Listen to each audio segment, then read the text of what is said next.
Hello, welcome to day 11. Today we are talking about optimizing interaction and personality. And our goals today are threefold. First, I'm going to teach you the free trait theory. And this is going to help us optimize our interaction and show us how we can design our personality to be exactly what we want it to be. So the warm-up today is I want you to think about who in your life do you want to discover their matrix? So who in your life are you like, gosh, I so want them to fill out the Big Five factor test. I'm dying to see where they fall on that scale. So who is that special person? It could be your riser, could be an intimate, it could be a colleague or a client. I want to know who it is and why you want to know that about them. So I see people thinking. Anyone have any answers? Yeah. I want my riser too. And who's your riser? My college roommate. We were really close, lost touch, now we're getting back together.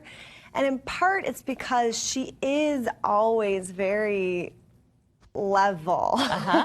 She doesn't really get excited about things, or there's a lot of like levelness. But I think that's more maybe sometimes just a front she's putting on versus what's really going on inside. Right. So that's why I think it would be really interesting for her to fill that out, to like get a little deeper. So you want to see what's beneath the surface. That's your reason, is to get a little deeper, to see is what I see what I get? Is it authentic? And because you want to honor and respect her for who she is. Anyone else have someone else they really want to discover or tap into? Yeah, Maggie.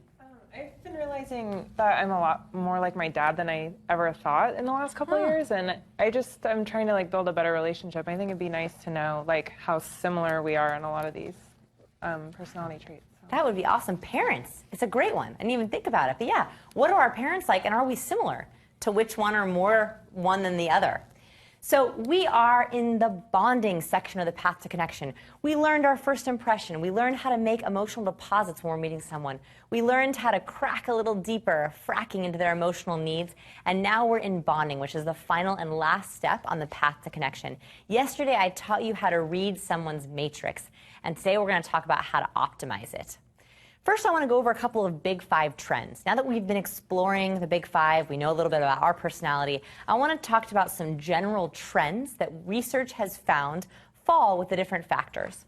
First, differences between men and women. So women tend to be higher in neuroticism, agreeableness, and openness to feelings, whereas men, in general, tend to be higher in assertiveness, which is a facet of extroversion. So men are typically higher in extroversion. And they're higher in openness to ideas. So they fall in the middle of the spectrum. Women are much more open to creative feelings. I want to hear what you're thinking. I want to be imaginative with you. Whereas men want to explore creativity and ideas, which is an interesting little change in an aspect to the openness factor. Another trend is that low conscientiousness is the hardest on couples. They found that couples who struggle the most, it's because one or both members of the couple have low conscientiousness. So the reason we're going to talk about that is because we're going to talk about optimizing our conscientiousness later. And that might be a reason that if you're a low conscientiousness person, to think about what are ways you can get that up there. That's the hardest part of couples, when one or both are low conscientiousness. High agreeableness positively predicts leadership success. So they've found that among leaders, the best leaders tend to be high in agreeableness. They tend to be awesome team players. That's why they're great at managing a team. They're very compliant, they're very trusting, and they tend to rise much faster. Trends over time, I think this is really fascinating. So over age, as we get older, people become less open to new experience. So our openness tends to fall as we get older. And this makes sense. Like if you have a grandpa who's like, I don't try anything new. I like everything the way it is. That's not how grandpas usually sound, but let's just go with it, right? So that is actually a trend over time, that we tend to get less open over time. We get more stuck in our ways. Neuroticism wanes in women, but not in men. So over time, women get less neurotic over their life, whereas it typically, if a man is neurotic at the end of his life, unless he wants to optimize it, it typically stays the same. And extroversion declines in women, but not men. Women tend to get less extroverted over time, whereas men tend to get more extroverted over time. I think these are very interesting things if we think about people in our lives and if they've changed or how they change. It's kind of interesting to see how they fit into different patterns, and that's going to help us inform us on how we want to optimize. Couple more is high extroversion. They tend to have increased dopamine response. So they pursue rewards greater. This is an overview of what we learned yesterday. For high neuroticism, they have an increased response to negativity and threat. So they are more vigilant and they tend to have depressive feelings more often. Low conscientiousness, they have inhibiting behavior and lower willpower. So they have a higher chance of addiction. They found that people who are addicted, it actually happens because they have less willpower, and so they keep going into the drug because they cannot get their feelings or their addiction under control. It typically goes with low conscientiousness. High agreeableness, they tend to put others first, but what happens is their needs can go unmet because they're afraid to ask for them. They're into people pleasing, and they can be taken advantage of. And high openness, they have a breadth of mental associations. They're really good at combining things and trying new things and thinking new things, but this can make them have divergent beliefs, and also their gullibility tends to go up. People are high to openness. They're so open to new ideas, they're like, sure, that could work. I love it. So they can tend to be gullible. So this all comes down to the free trait theory. The free trait theory says that you can optimize your traits if your goals are high enough. So if we have a goal for something, we can change our trait to fit into that goal, to help us get to that goal. That is why I made us talk about our personal mission statement. And this leads me to skill number 16, which is optimize personality. We can optimize natural traits to achieve our goal. This is the free trait theory. Our personalities can be designed to fit our personal mission statement, which we talked about in segment 2. So what is your personal mission statement? Hopefully in your workbook, you've been going through the personal mission statement questions. You've been thinking about why you're here, what your legacy is, what drives you. So does anyone solidify their personal mission statement, thought about why they're here? Actually, someone already had done it yesterday.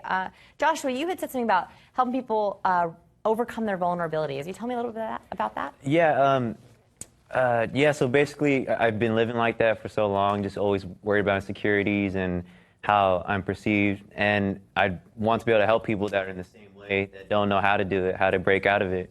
And I want to be able to just break insecurities in people. I love it. Do you think that's your personal mission statement? Definitely, yeah. Lacey, do you talk about your personal mission statement? Have you thought about your personal mission statement? What drives you? Helping other people remember who they are and sharing their gifts, talents, passion with the world. Yeah. That's a huge one. That's a huge one. Why not dream big? Yeah, I love it. So I want you to keep these personal mission statements front of mind for the next 5 or 6 slides. That is what we're talking about here, because not everyone needs to design or optimize their personality. If you love it, you keep it. But if you know that you need to change or optimize something to achieve your goals, that's what I want to talk about today. So let's talk about the positive sides and the negative sides of both ends of each factor, okay? So extroversion. People who are high extroversion, on the plus side, they're very charismatic and they tend to be popular. On the negative side, they can be seen as rude, they can get bored easily, and sometimes they can be perceived as bossy because they're so direct. On the other side, on low extroversion, they're seen as thoughtful and observant. On the low side, they can feel loneliness. They can be seen as passive, as if they don't have opinions because they're afraid to share them. And they can go unheard. Their needs, their wants, who they are, we can miss it. Their brilliance, we don't see it. So what I want us to ask ourselves is 2 questions, and I have these in your workbook for you to go through. 1, my personal mission statement requires me to be more or less ... And it could be exactly the same.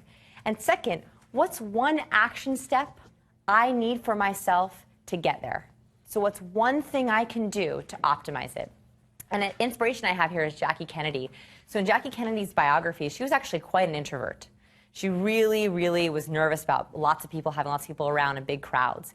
But she knew, was in her personal mission statement, she didn't use those words, but one of the things that drove her, she wanted to use her position as First Lady to affect and help as many people as possible. So she pushed her introversion. She optimized it. So she said, I'm going to make sure that I'm a really good public speaker and that I meet the right group so that I use my position as First Lady to reach the right people. She optimized her introversion in a way that she was comfortable with. She didn't have to be an extrovert and love people, but she found ways that she could optimize it.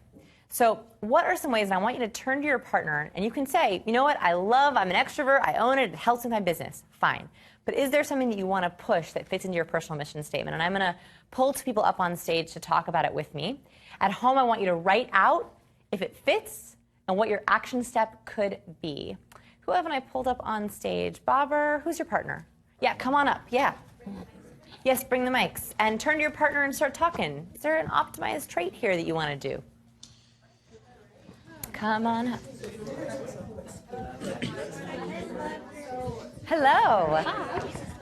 Right here. Perfect. Right here. So, where do you fall on the extroversion scale? Oh, yes, I'm like both. Both. So what is your personal mission? Do you know? I want to empower others to live their dreams. Right. So what do you need to do? Is it extrovert? Is it introvert? Action steps to do that?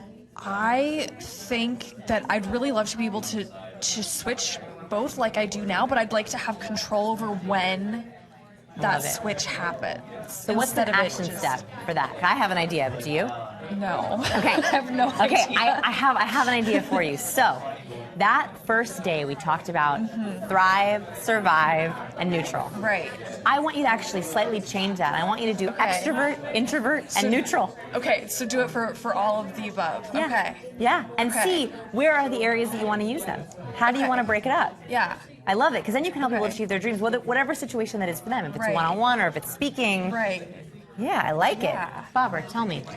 My mission statement was to connect better with my clients. Yeah. And I figured it out that I need to work more on my listening, because I felt that because I would get so expressive and I would get so overwhelmed that I would end up just talking on their behalf, or like, hey, I figured it out. I know what you want. Yeah. So just being a better listener and the techniques I learned from here, if I just calm down, give them more time, and feel more impressed by them, that one thing has just got kind of like drilled into my mind, that I think that's all I'm going to be thinking, because again, end of the day, it is, if they like you, if I have made them feel very, very special, I've got the job done. I love it. So the art of listening still Yes. for you? Yes. And being a highlighter Yes. for them. Yes. I love it. Awesome, guys. Yes. Thank you. All right. So, I know these are good. They're juicy conversations. I don't mean to stop them. So hopefully at home, that little exchange was really inspiring, because I was inspired by that exchange about what I just learned about them. I hope to learn more of your personal mission statements as we go. So now we're going to talk about conscientiousness. So on the high side, people who are high in conscientiousness are extremely dependable and organized. They get it done. On the low side, they can be perfectionists. They can fall into a routine prison where they feel like they're so imprisoned by their need for control and organization that they can't break out of it. On the low side, they're laid back, they're free spirits, but sometimes they can be difficult to be in a relationship with because it's hard to find them, it's hard to depend on them, and there's a lack of follow-through, which can also be a challenge in work environments. So, again, we come to this question of, does my personal mission statement require me to be more or less conscientious? What's one challenge or action step I can try for myself to push or optimize my personality type? A great inspiration here is Richard Branson. So Richard Branson has many books that he's written, and they are awesome. They're hilarious. In one of his first books, he talks about how he's in a free spirit. He loves adventure. He loves to be easygoing and laid back, but he quickly learned that if he wanted to run an international company, he was going to have to step up his game in conscientiousness. He was going to have to figure out how to be organized and dutiful and follow his schedule. And so he had to step up his conscientiousness, and he actually combines an amazing free spirit, right? Virgin Airlines, Virgin Galactic, still an explorer, still being easygoing and fun and having a really fun brand, with conscientiousness where he needs it to run his business. And that's a great example of someone who's optimized their personality. So I want you to turn to your partner and talk about this. Who has not been on stage? You guys haven't been on stage for a little while. Jason and Maggie, you guys want to come on up, turn to your partner, and talk about conscientiousness. How does it help or hurt you? Come on up. Interesting. So who wants to start? So what is your personal mission statement? Do you know? My personal mission statement is to help people live a better life. Yeah. And my personal mission statement requires me to be more conscientious. And one goal that I have for this is just on those things where I'm not as conscientious, figuring out a way to either put the structure in place or have somebody else take care of that thing. Okay, so building structure for yourself or reaching out to someone who is high conscientious in your life and being like, how can I add structure to this? Yes, yes, Fantastic. I love it. And that's asking for help. yes. What a fantastic, a high conscientious person, I am one. If someone were to say to me, how could I organize this? It's like you're giving me dopamine, like you're crazy. I'm like, let me show you my highlighters. Yes, Can I yes. show you how to color code this? Yeah, It's yeah, the yeah. best thing you can do and it helps you too. I love it. Yes. Okay, Maggie. So what am I saying? Oh, your sorry. personal mission statement. I'm sorry, I'm like, Okay. Yeah, your personal mission statement. Do you know what it is? I'm kind of having a broad. It's okay, we can talk about it. I think it has something to do with like helping people to see who they are and like sharing the best side of people with themselves. Like I share it with them, but also that they can Share learn it to do it back. on themselves. See And it themselves. doesn't have to be like a perfect sentence. Yeah. That idea, I get you. I hear you. Yes, I understand that you make people feel that way and they make you feel it back. Fantastic. Okay, so conscientiousness. Does it fit? Does it help? Does it hurt? I think that I'm very high conscientiousness, and I think it would be nice to. It helps to open people up to like seeing and feeling if you're low. Yeah. And so a lot of the times I have to like turn that down to like help people warm up because I know that my like. You know, in my head, my little checklist is going, and I know sometimes that can show, and is supposed to just letting people be who they are, which is what I'm trying to get to. So it's optimizing low conscientiousness to give people space. Yeah, in the right moments. In the right moments. I like that a lot. I also have to do the same thing. I got to work on that too. High five, guys. I Filling love in it. the Thank space, you. I think, when you're talking. Yeah, giving them space to answer, especially for introverts. That's really important. Thanks, guys. All right.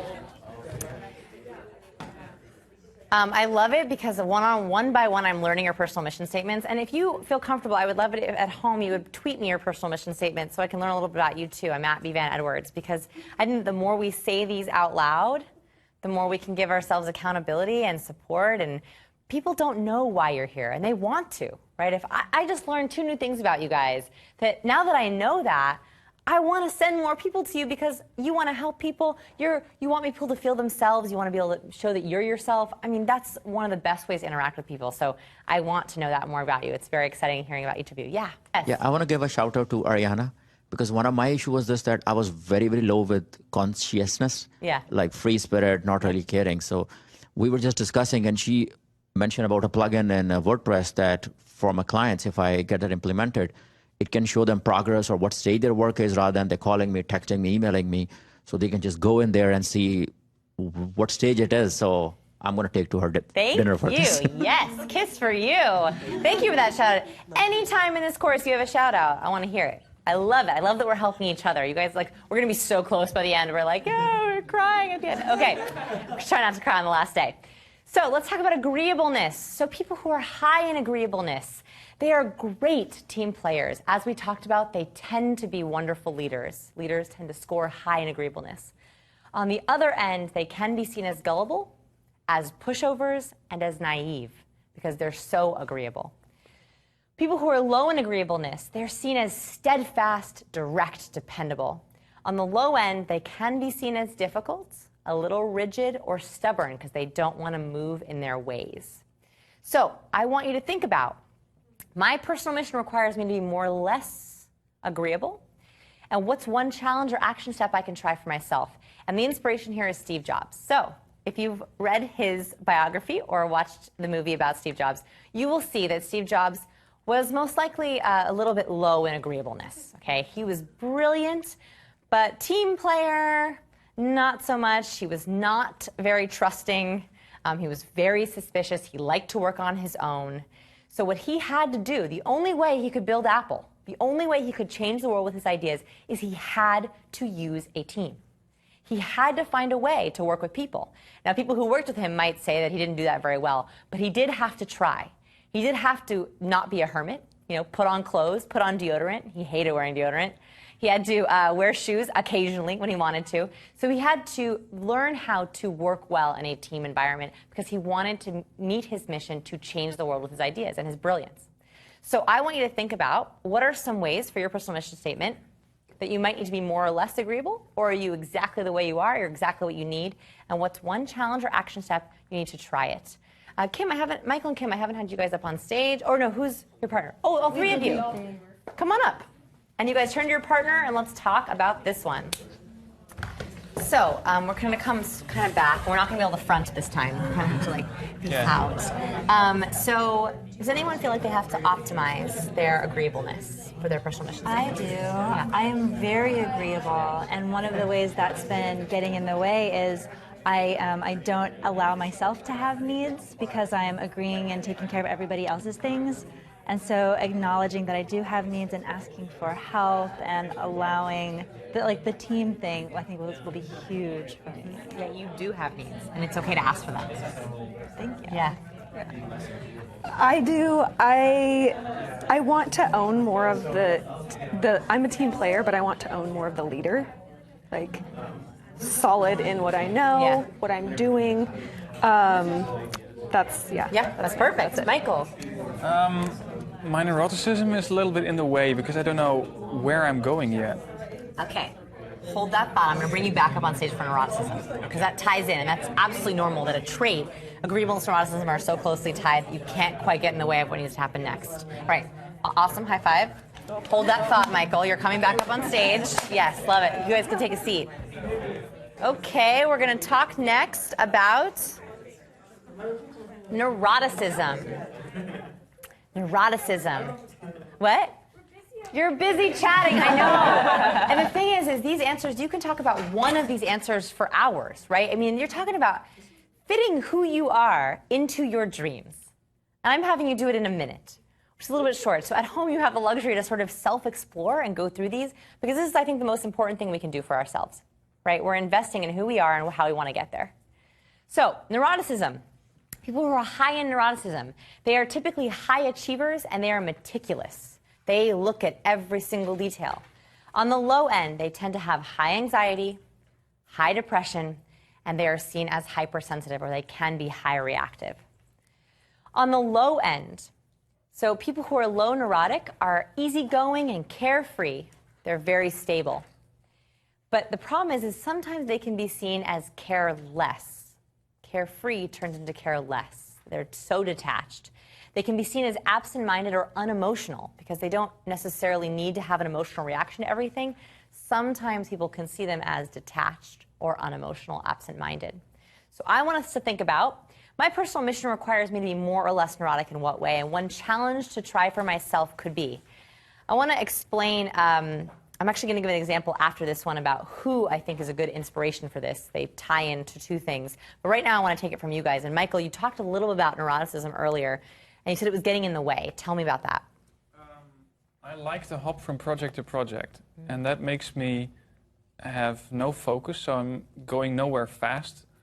I can go really deep into a project, and then when I think, oh, okay, I've figured it out, I've recognized the pattern, which ties into my emotional or my intelligence, I think, okay, I figured it out, next. And I switch to a different project, and I lose interest. So I never get anything really done. So I have an idea for an action step for you, but do you have an action step for an idea that you might be able to do? Stick to a project. Right. Yes, but that's a really hard one. I want to suggest a tool that I use, because I have a very similar thing where I project hop and things kind of get done, but not always, or like I could go more on them. I would suggest using a not to-do list. So we all have to-do lists of things we have to get done. I want you to think about using a not to-do list. So on your not to-do list could be working on your other projects that are distracting you, right? And you actually have to work on this one thing or these two things, and you can set that not to-do list to have a time limit, right? But you have to get all this done before your next to-do list can kick in. That not to-do list can be more effective than just, I need to finish the project. Because then you stick to the not to-do list as opposed to just a to-do list. Because you do a lot. That's not the problem. It's not doing. Yeah, I'm excited to hear that works. I use not to-do lists every single day. Every single day, I have one project that I want to work on, and on my not to-do list, it has all the other projects that are pulling at me that I'm either excited about or I want to do or I have a deadline to do, but I can't do them. I'm focusing on the one. So like checking Facebook is often on my not to-do list. Some days responding to email is on my not to-do list. It's too distracting for me before I finish a project. I have one for every day. Some people do them for a week or for a month. So I'm going to give you some time to work on them after I want to go through the next one to talk about neuroticism. So let's do the last one, which is openness to experience and intellect. People who are high in openness, they're creative, they're intelligent, they're imaginative. On the low end, they can be impulsive. They can be seen as a little too liberal, too much rule breaking, right? Bosses don't love it. Or they question authority because they're curious. They're open. They want to find out things. On the low end, people who are low in openness, they're unwavering, steady, and committed. However, they can be seen as boring, uninterested, or stiff because they lack a certain curiosity in their personality. They much prefer what's dependable, what's routine. So, an interesting example of this is with Chris Jennings, one of the other Creative Live hosts who I love. We did a personality mock-up on him, we did an intelligence mock-up on him, and we did the 10 interview questions.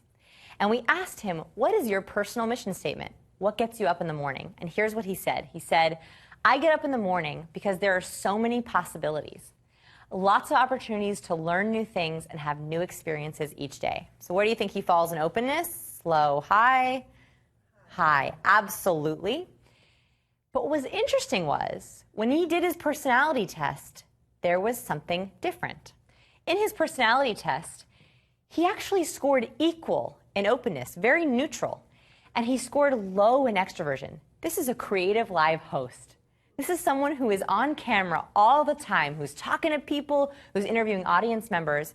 So because his personal mission statement wants him to learn new things, he clearly pushes his extroversion and pushes his openness to be able to be here at Creative Live and be a host. I think it's an amazing example of how his personal mission statement has actually made him optimize his personality traits. And I wanted to show a quick video of him answering a question about this exact thing.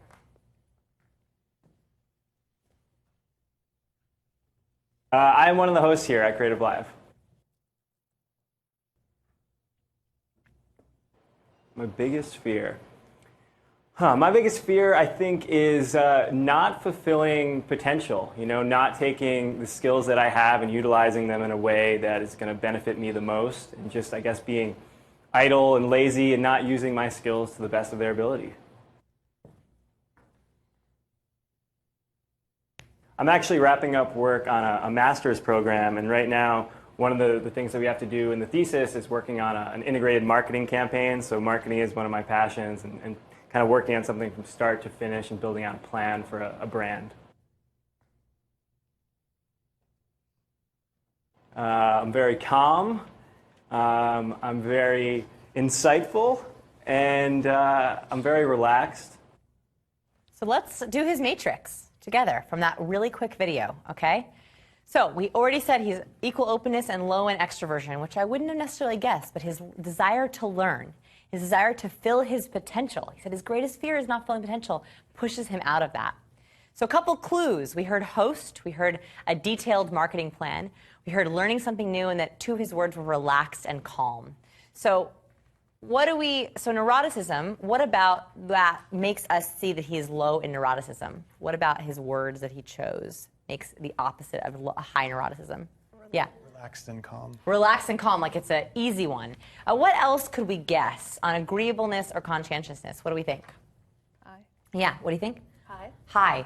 Absolutely. He talked about finishing things start to finish, not being idle, not being lazy, right? He wants to get it done. The only one that I think that we had trouble figuring out was agreeableness. Low agreeableness, but not very low.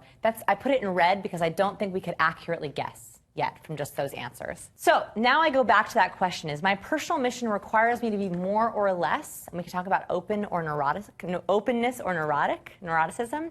And what's one action step or challenge I can try for myself to either push or optimize low or high openness and neuroticism? So I'm going to bring two people up on stage. Actually, I haven't had you guys up on stage. Would you mind coming up? Yes? Bring up the mic for sure. And I want you to turn to your partner and talk about those last two personality traits. Coming up and stand right here. At home, I want you to please be filling these out along with us so that you optimize the personality traits that you want to have based on your personal mission. All right, so tell me. We're talking about agreeableness and... We're talking about openness and neuroticism. So About- curiosity, imagination, yeah. So where do you fall? Yeah. So I'm actually very high on the openness. And neuroticism, I'm actually fall like very low on it. So Okay. I'm like, I come across as disinterested. So And does that work for you in your personal mission, or is there something you want to optimize there? I need to optimize the Neuroticism. neuroticism of not being as questioning authority and being more likable. Yeah. So, So what's an action step you can do to try that? I am thinking the first step would be to be not as critical and saying things like, you know, I was just talking to her about it, but saying things like, oh, that's not so bad is not a compliment. That's not so bad. It's not. No, it's true. That's not a compliment. So for you, To me it is. Yeah.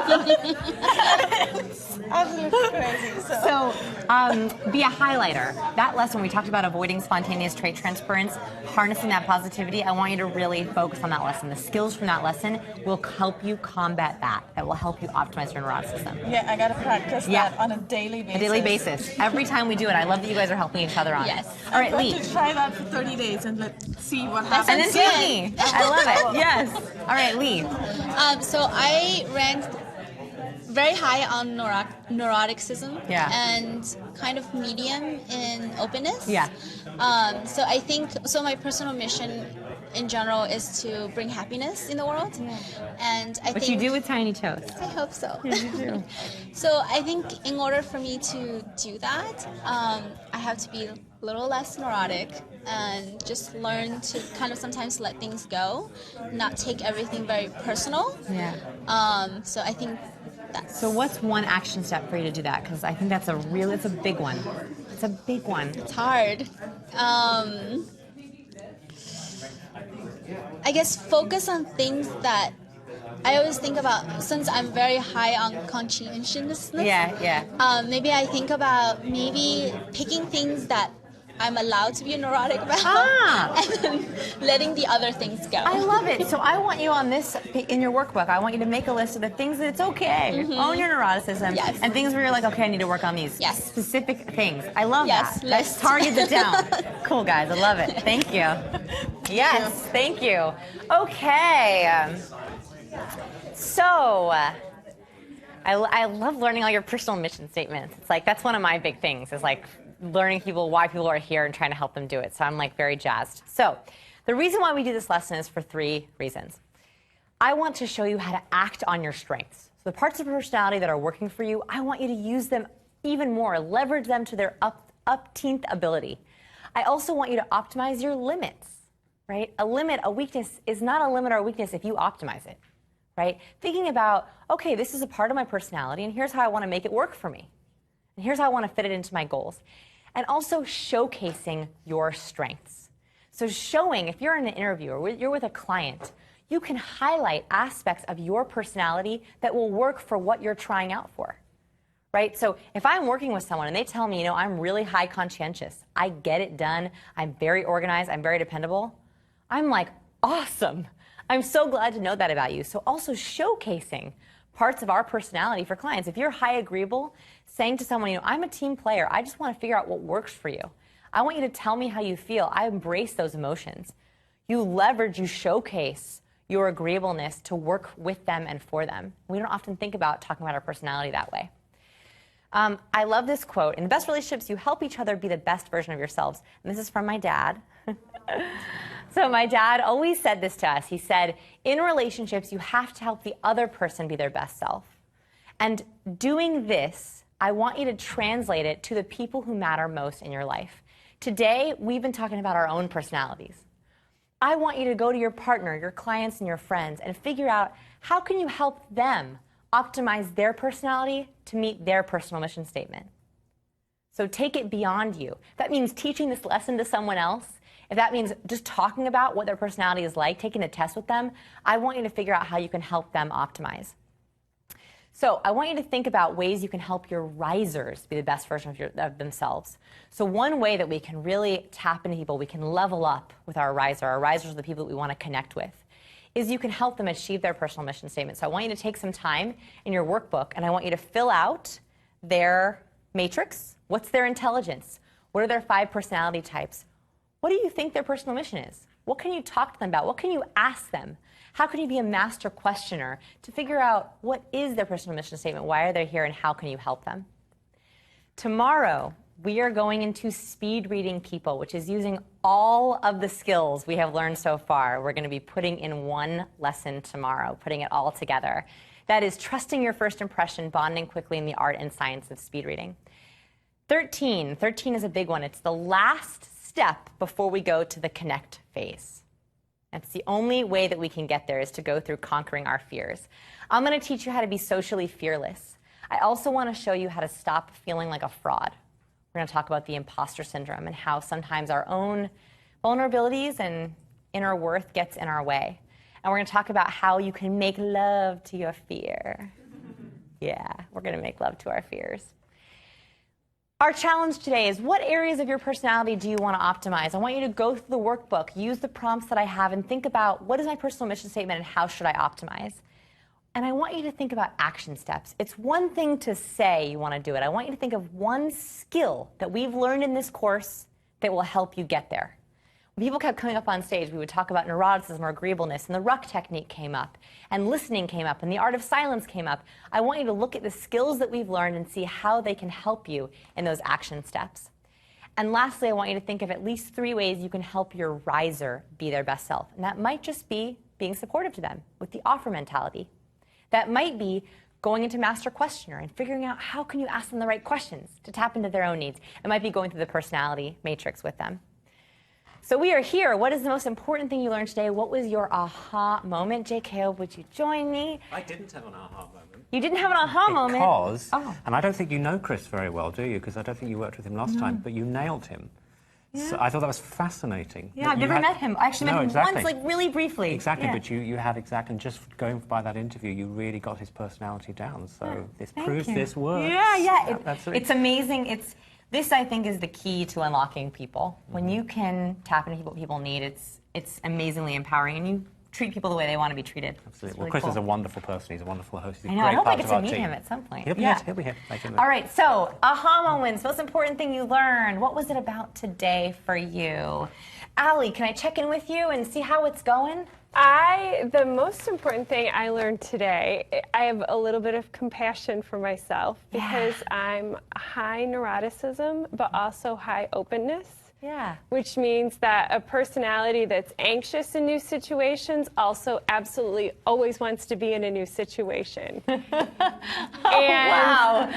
Through Joshua's excellent listening and questioning skills, we came up with the idea that I just need to build in more recovery time, a skill from one of our earlier days, maybe before or after I go into these new situations, to kind of decompress from that. Blocking and refueling. And of course, these days are really long for you, but blocking and refueling, which we learned in segment 2, to detox, is going to help you get there. And combine that openness and neuroticism, which I love you discovered that.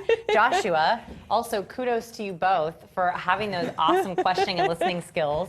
And Joshua said his personal mission was to be a really good listener and connect. So I love that you do that. That was perceived, projected, and picked up. 2 other learning experiences. Yeah, Lee. So from the last lesson, we learned that it's okay being who we are, but it's also nice to learn from this lesson that it's okay being who we are, but if we want to get better and change, we can do that. Yeah. So that was great. Yeah. I saw one other hand. Yeah. The free trait theory and keeping those goals top of mind. Because I think a lot of times I want to make these changes, but then that top of mind motivation goal is not there. Yeah. And I just need to make sure that it's conjured up so that I can keep moving towards And that. we get so buried into our work, we sometimes forget why we're here. Right? Or we're like, gotta go to this networking event, gotta go to this meeting. We forget why in the first place we're interacting. Right? I love it. Funny you mentioned Jackie Kennedy earlier on, because Yeah. my ex-wife was she my current wife? I can't remember. Jackie Kennedy actually died while we were getting married. What? And so she became neurotic or paranoid, if you like, that there can only ever be one Mrs. John Kennedy at any time. Wow. That's what Oh, happened. Mrs. John Kennedy. That was it. I like it. So, anyway,